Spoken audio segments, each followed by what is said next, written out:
maaari bang makiinom? Ikaw ay Hudyo, at Samaritana naman ako. Bakit ka humihingi sa akin ng inumin?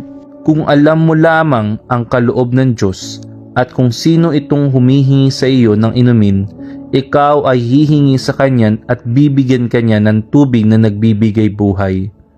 Ginoo, malalim ang balong ito at wala ka namang pansalok. Saan ka kukuha ng tubig na nagbibigay buhay? Ang balong ito ay pamana pa sa amin ng aming ninunong si Jacob. Dito siya uminom, dayon din ang kanyang mga anak at mga hayop. Higit ka pa ba sa kanya? Ang bawat uminom ng tubig na ito'y muling mauuhaw. Ngunit ang sino mang uminom ng tubig na ibibigay ko sa kanya ay hindi na muling mauuhaw kailanman. Ang tubig na ibibigay ko ay magiging batis sa loob niya at patuloy na bubukal at magbibigay sa kanya ng buhay na walang hanggan.